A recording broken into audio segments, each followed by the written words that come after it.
Eminent clergy, Vice President, Second Lady, the Second President of the Fourth Republic, His Excellency John Agyekum Kufuor, members of the Council of State, Ogwamahe Osabere Makwesi-Atta II, Chief of Staff of the Office of the President and officials of the Presidency, Central Regional Minister and your Deputy, Senior Minister, Ministers and Deputy Ministers of State, Majority Leader and Members of Parliament, the National Chairman, National, Regional and Constituency Officers of the New Patriotic Party, members of the New Patriotic Party National Council, Chairman and members of the MPP Council of Elders, representatives of other political parties,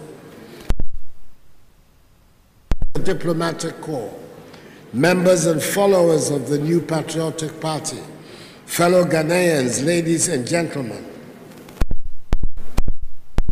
It is a joy to be in this celebrated ancient city of Cape Coast, the capital of the Central Region, and appropriately named for generations as the Athens of Africa, to undertake our activity of today, the launching of the MPP 2020 Manifesto. We're doing so in a region that gave us a massive endorsement in 2016.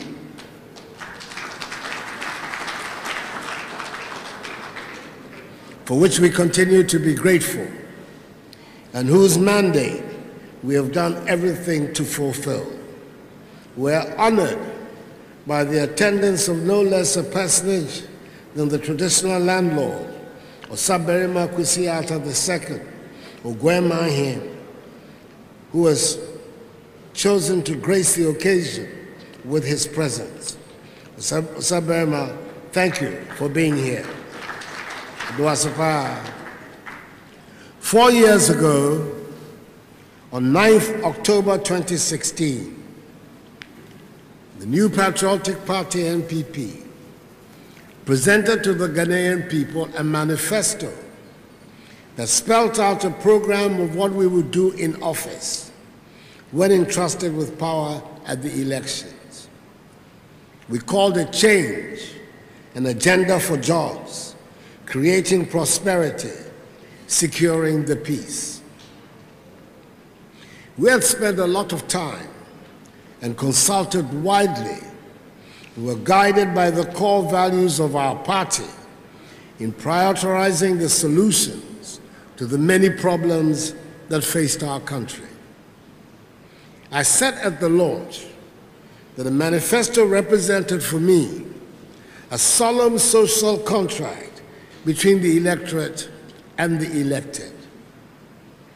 I had entered into the contract by signing the document on my behalf and that of the MPP. By voting for us on 7th December 2016, the Ghanaian people had also signed their part of the contract, giving us the mandate to implement the ideas in the manifesto. I said I fully understood the consequence of putting my signature to a contract. I know that some people do not accord much worth to a manifesto, but I do. And we of the MPP have always taken our manifestos seriously because we believe politics is serious business, and asking for the mandate of the people to govern is serious business. We believe that citizens must be treated with respect.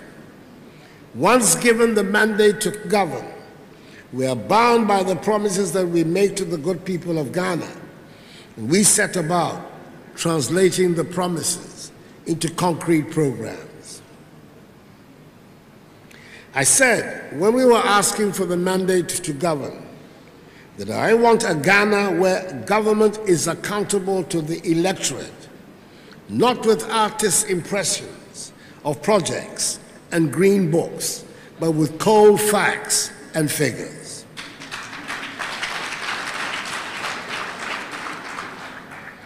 Fellow Ghanaians, you would have noticed, therefore, that all the presentations that have been made today have gone into great detail in providing a clear accounting of what we have done in the 3 years and 8 months we have been in office. I want to thank all the Vice President who made these solid presentations. I take pride especially in 2 things that have characterized the implementation of our programs. We have succeeded at equitable distribution, which means all parts of the country have been touched by us, and we have delivered value for money.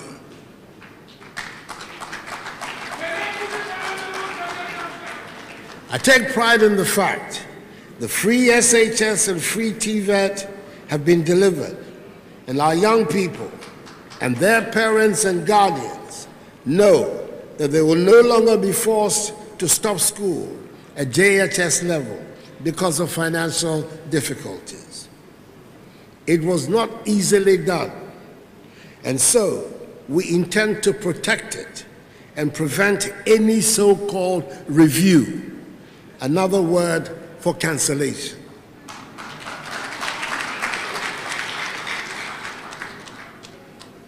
We have no reason to believe the NDC presidential candidate's newly proclaimed conversion to free SH and free TVET. For 8 years, he and his party were loud in their assertions that they did not believe in free SHS and free TVET. They did not like the idea, they rubbished it at every opportunity, and they proclaimed that it would destroy Ghana's educational system. When they were in office, they had a hard time trying to run even their watered-down version of their so-called progressively free education. Then the former president said he would review it, and now we hear him say it has come to stay. Excellency, please try another one.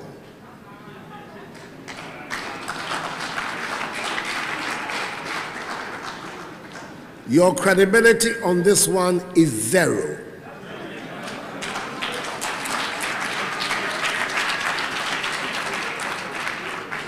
Free SHS and free TVET cannot be trusted in your hands.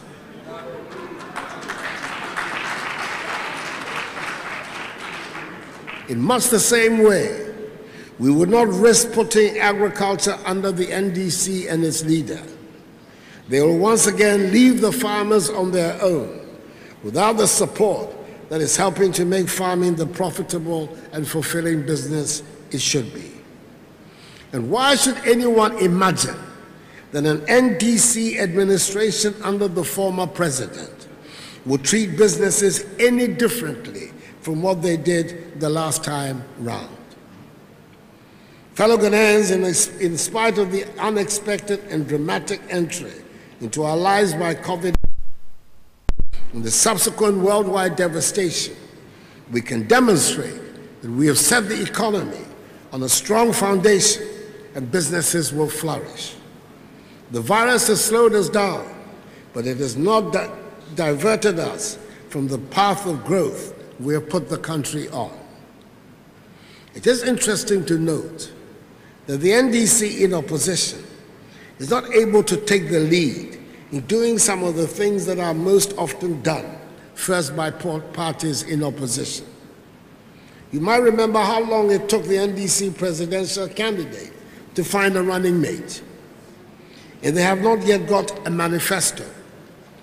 I wonder what will happen the day they have a government to run as well. Or maybe it is simply showing that the country, they do not attach much importance to a manifesto, nor should we expect that whatever is written in it will reflect their, which presupposes, of course, that they now have or hold on to any firm beliefs, instead of bending in the direction of whatever they think is currently fashionable. We wish them luck with their manifesto, whenever they are done with it. We in the MPP know from whence we came. We have never had any identity crisis, and our manifesto always gives us the opportunity to reiterate our historic stand as the party of the rule of law, the party of good governance, the party of business, the party that builds and creates wealth, the party of social justice, and the party that cares for every Ghanaian.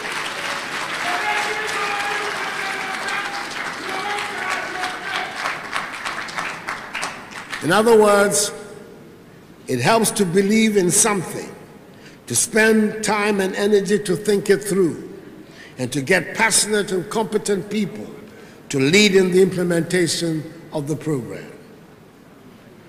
On the day of my acclamation as the presidential candidate of our party, for which I continue to express my deep gratitude to Almighty God and to the myriad of officials and faithful supporters of our great party, I said that there was a clear choice before our nation, as the two main candidates could be adjudged on similar basis. The people of Ghana could decide who among the two had made a better job of governing our country as president.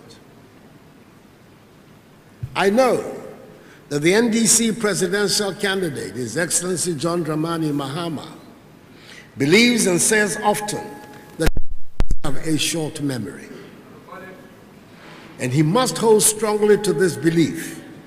Otherwise, I doubt he would have summoned the courage to be seeking another term after the disaster that was his presidency.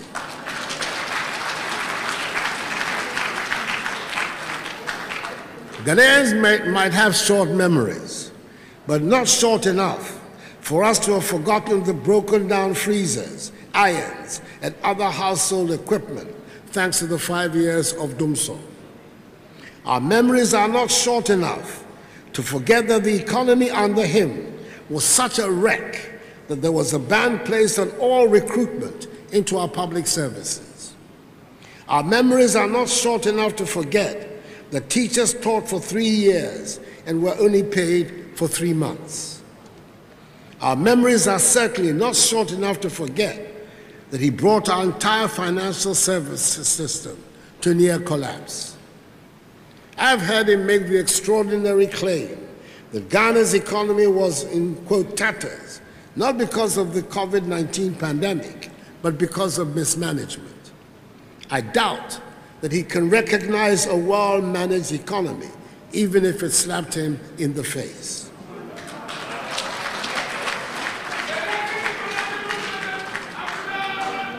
Luckily for us, we do not have to rely on his judgment or assessment of the economy.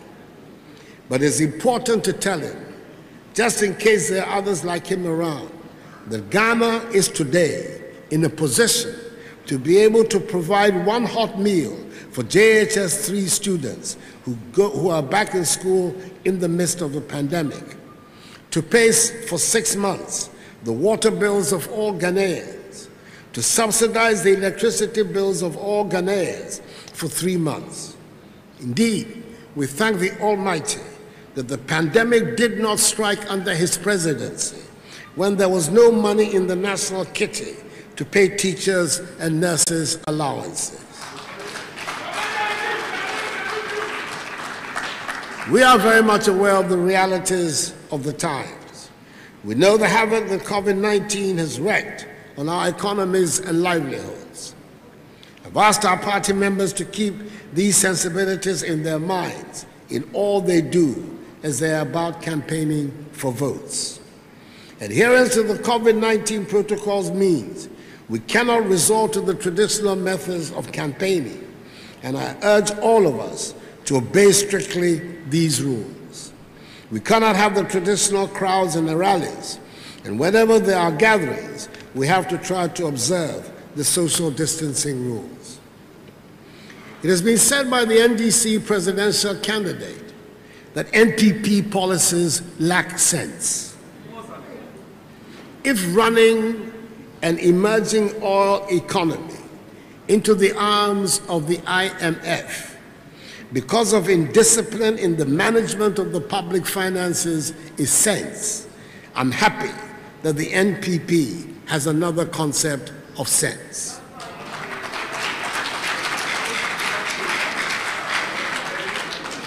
If having sense means cancelling teacher, trainee, and nurses' allowances is sense, I'm happy that the NPP has another concept of sense. If having sense means recording the worst economic management statistics of modern times with the lowest rate of growth of the last 30 years, I'm happy the NPP has another concept of sense. Having sense in the NPP means being able to take an economy growing at 3.4% to an economy that grew, on the average, for 3 successive years, at least 7% per year before the pandemic, and was rightly acknowledged as one of the best performing economies, not just in Africa, but also in the world. Having sense in the NPP means executing the program for planting for food and jobs, which has led to the revival of Ghanaian agriculture from the doldrums of the NDC years, bringing in its wake bumper harvests and affordable food prices in our markets and exports of significant quantities of foodstuffs to our neighbors. Having sense in the NPP means implementing policies which, according to the latest Ghana Living Standards Survey, has resulted in a decline in unemployment rates from 11.9% in 2015 to 7.3% in 2019. I am happy with and prefer the NPP's sense. Let me use this occasion to assure the Ghanaian people that as President of the Republic, I will do everything within my means to ensure the peace and stability of our country in the run-up to, during, and after the polls of 7th December 2020.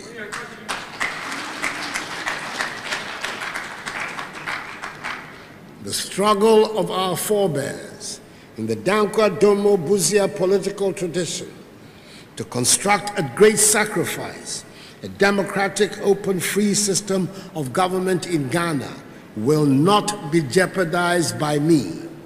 And I'm calling on all actors in the political space to join me to ensure the maintenance of the peace and stability of our country and to conduct ourselves in a manner devoid of violence and ethnocentrism. The Ghana project can best be achieved in unity, tolerance, and mutual respect. Fellow Ghanaians, the NPP has in 2020 one target and one objective only, that is to secure, with your support and the blessing of the Almighty, in free, fair, peaceful, and transparent elections, another decisive victory on 7th December 2020.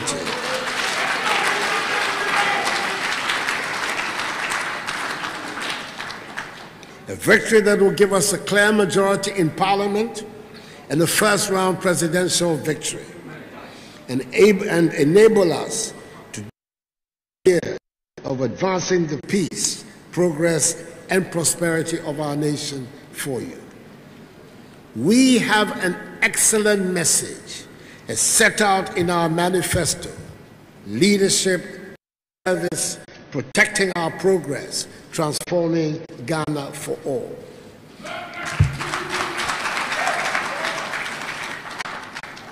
And as eloquently articulated by that brilliant Ghanaian, Mahama Bawumia, my most esteemed running mate and vice president,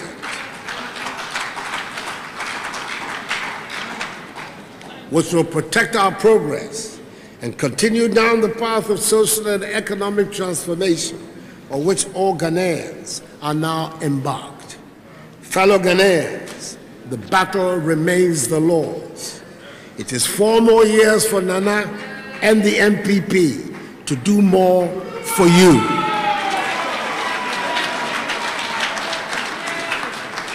May God bless the new patriotic party and us all. And may God bless our homeland Ghana and make her great and strong. I thank you for your attention.